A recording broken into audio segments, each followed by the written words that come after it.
Hello students. Today we're going to talk about a particular type of art that is called site-specific art. And what that really means is site-specific art is art that it's exactly what it sounds like. It was created for a particular place and a particular purpose. It's sort of like a lot of art you can't imagine seeing it anywhere else. For example, like the Sistine Chapel ceiling. You could not remove that ceiling and put it anywhere else in the world. It has to go on that ceiling in Rome in that chapel, and it can't be anywhere else. So that's the idea of site-specific art, and it's actually a more modern term, but it goes back thousands of years. For example, the Egyptian temples, those are site-specific. You can't imagine putting those anywhere else. So our definition then is site-specific art is art produced for one location. That is the worst typo ever. Just ignore that. It's not my fault. The content and the meaning of the artwork are linked to that specific site.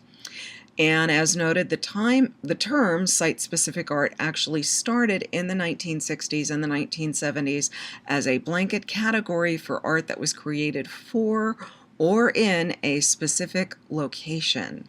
And there are a number of types, goals, and styles of site-specific art, and those include land and environmental art, ephemeral art, public art, and monuments. And in fact, say about 5 years ago, site-specific art was often included in the category of sculpture because a lot of it could fall into that, but in some ways it's often in between this idea of sculpture and architecture or an installation even. So let's look at it. And also, so here's our Sistine Chapel ceiling art. So again, site-specific artworks are distinguished from other artworks that are typically created in a studio with no special context in mind or spatial context in mind. For example, most artists will often be in their studio creating paintings, creating sculptures, and they're just happy to have anybody buy them and put them somewhere. Whereas site-specific art is produced in or for one location and, in theory at least, is not to be relocated. And some of this art is very ephemeral, meaning that it goes away really fast, particularly a lot of works of art that are out there and open in nature. And we'll talk about how that works as well. So that actually leads right into our next slide about land art. So land art is site-specific work that is created or marked by an artist within natural surroundings. Sometimes large amounts of earth or land are shaped into sculptural forms, as in the earthworks of the 1960s and 1970s. These works could be temporary or permanent and included great trenches and drawings in the desert, bulldozed compositions of ice, twigs, and leaves, and what such works have in common is the artist's use of local materials to create pieces that are unified with or contrapuntal to the landscape. So what does that all mean? Let's look. All right, so this is a great example of one of those works that was created in the 70s, and this is very famous. It's Robert Smithson's Spiral Jetty, and it's basically made up of basalt and earth that is bulldozed into a spiral formation, and it sits right there in Utah's Great Salt Lake. And the spiral shape of the jetty was inspired by a whirlpool, as well as the configuration of natural salt deposits that accumulate on rocks that border the site. And after its creation, the jetty actually was underwater for many years, and then after a prolonged drought, it began to reemerge in 1999, and depending on water levels in the lake, it comes and goes. So for artists who work like this, you really have to be okay with, nature having kind of an impact on your work. And Andy Goldsworthy is pretty amazing. He does a lot of earthworks that are just, in some ways, breathtaking, like this icicle which is bent around a tree here. And one might wonder, well, how does an artist, get paid for something like that? And in the case of artists like Andy Goldsworthy and Robert Smithson, they might be part of what's known as the Percent for Art program, where cities and towns have a certain percentage of their budget that will go towards art, and they might get a grant through that program to create the artwork that's meant to be there specifically for the aesthetics pleasure of the people who live there, and with the knowledge that it's not going to last forever, or like the Spiral Jetty, it can last forever, but it may not always be visible. So Andy Goldsworthy's work communicates from another perspective about the fragility and the changeability of nature. And he works with materials that he finds on site, things like leaves, sticks, bones, ice fragments, and he manipulates them with a soft, controlled touch, or even as with Ice Star, this work here, his breath. And there was a documentary narrative that accompanied the piece, and it went thick ends, dipped in snow, then water, held until frozen together, occasionally using forked sticks as support until stuck, a tense moment when taking them away, breathing on the stick first to release it. And Goldsworthy explores both the transitory and the timeless in his works. So this is the Storm King Wall, which is located at the Storm King Art Center, and it's essentially 2,278 feet of fieldstone. He actually incorporated the remains of a dilapidated farm fence that was already there into the work, and it snakes through the fields and around the trees, and at one point it actually, as you can see in this photograph, it dips into a pond and reappears at the other side and continues its march along the landscape. And as with a number of his pieces, the viewer can feel a quite human presence, in that the artist had been there, so it's sometimes fleeting, sometimes enduring in the midst of the natural world. And art that makes marks in nature is often temporary, as we've noted. So this is an interesting piece here from a number of perspectives. A Danish artist, his name was Marco Evaristi, in March of 2004, basically spray painted red dye right onto this 10,000 foot long iceberg.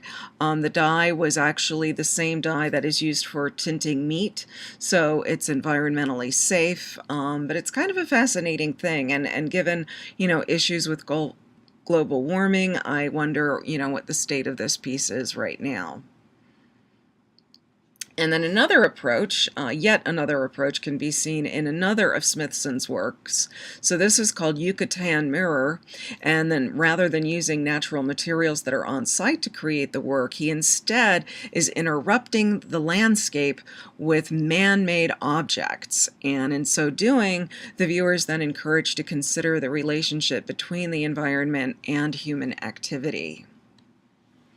And this is a pretty spectacular example of land art. You can actually go on YouTube and find, if you enter into the search Walter de Maria's The Lightning Field, you can find videos of this at work where these 400 stainless steel poles are anchored into the ground over a very long space, and then he just kind of lets nature take its course and create lightning along the lightning rods. So it's pretty amazing. It's science and nature together, and art.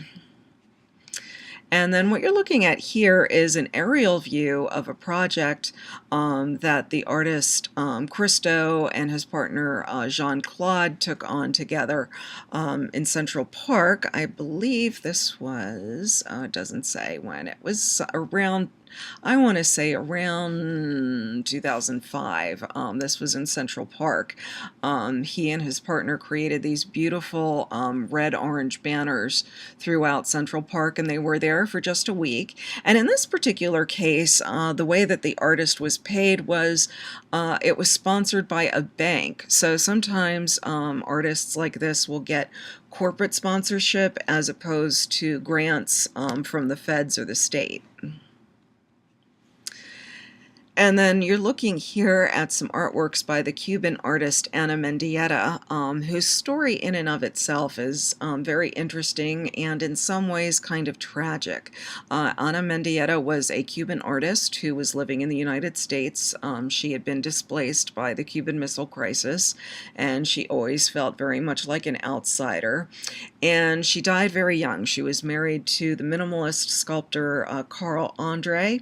She and Carl Andre lived together in New York City in a high-rise apartment, and she died falling out of the window of that apartment. And there was actually a huge murder case where Carl Andre was on trial for her murder, and he was acquitted.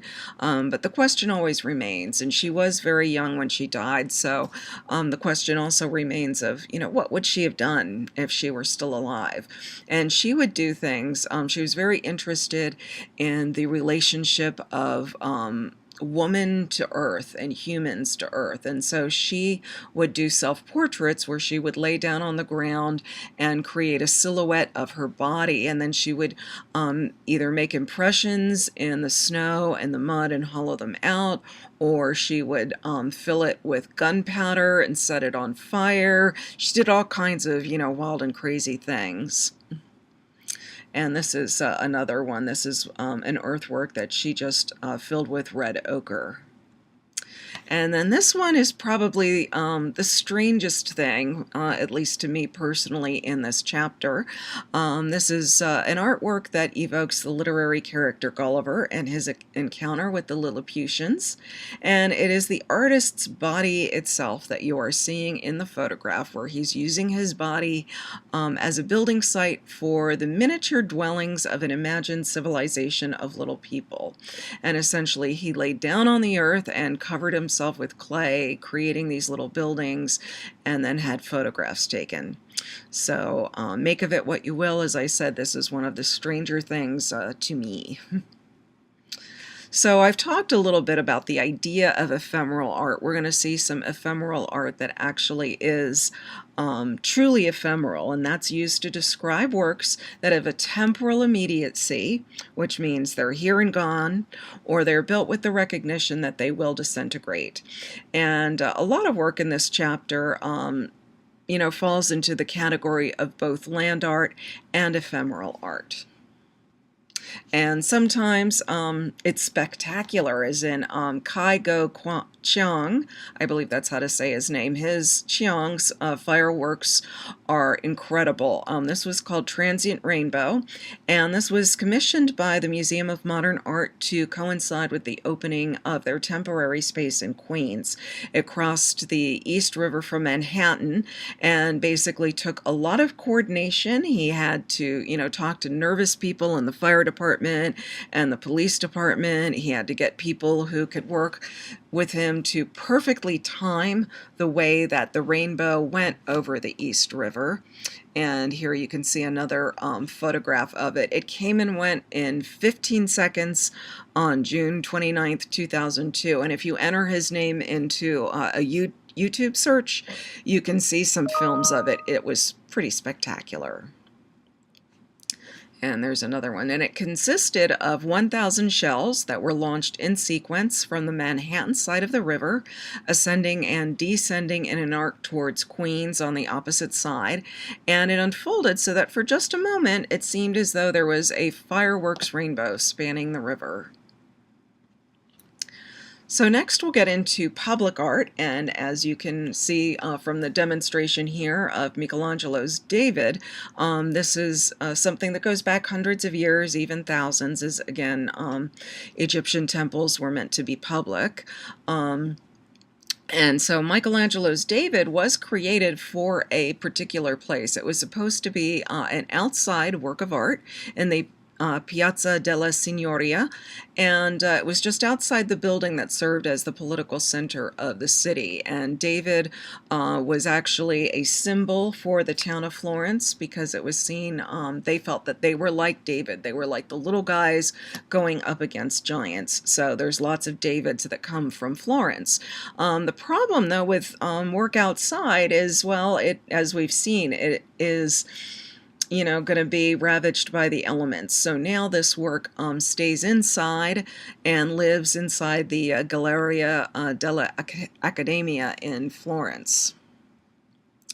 And a bit farther south in Rome, there's some beautiful, elaborate fountains which were created purely for the pleasure of the public. And actually, recently there's been some news about these because the city of Rome has been doing a big push towards conserving and cleaning and making sure that these last for the rest of all time. And so they've gotten some of the wealthiest people in Rome to contribute to, refurbishing this beautiful public art.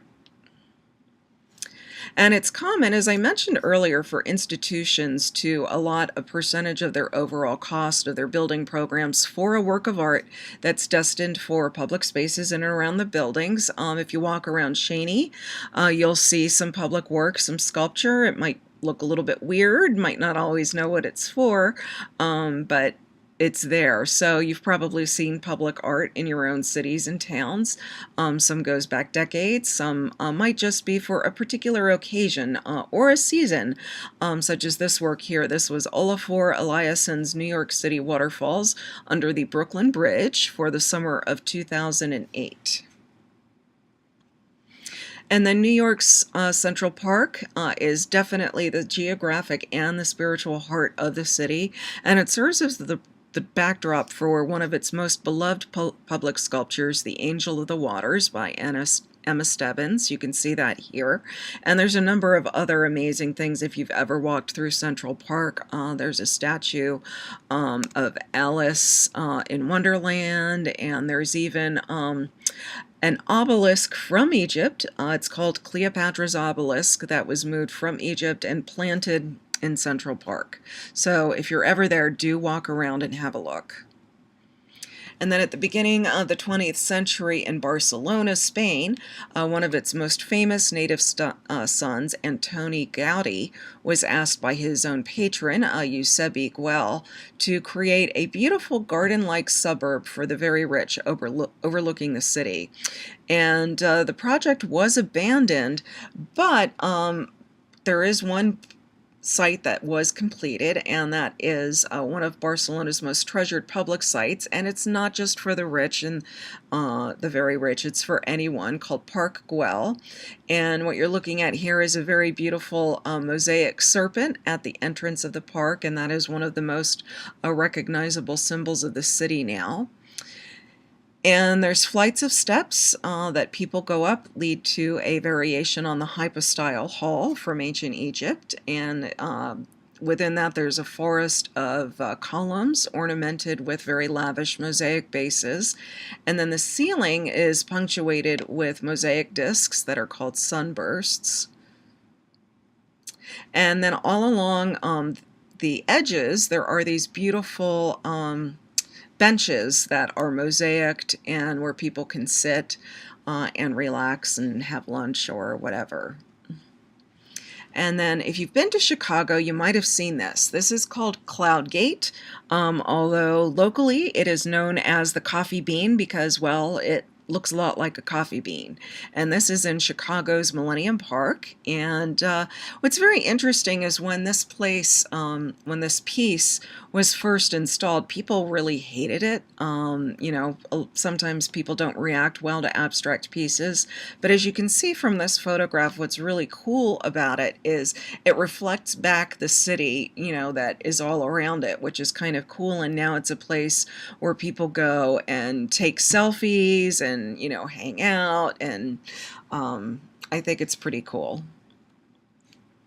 And public art can also be temporary, like the cow parades. If you've been to Marian Anderson, you've seen our cow that we have in the lobby of Marian Anderson.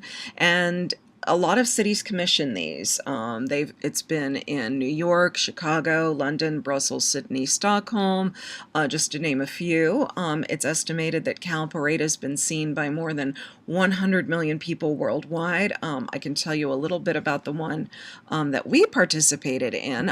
This is our own Liberty Bell, which you can also come and see in Marian Anderson. And here she is in front of the Dixon Center in Harrisburg, and you can see another cow a little farther off in the distance there.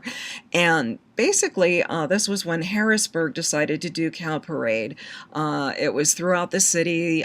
Typically, the way it works is companies will donate money in order to get a cow, and then they commission an artist to paint the cow. So Harrisburg did that, but then they also had 14 cows, one for each of the state universities.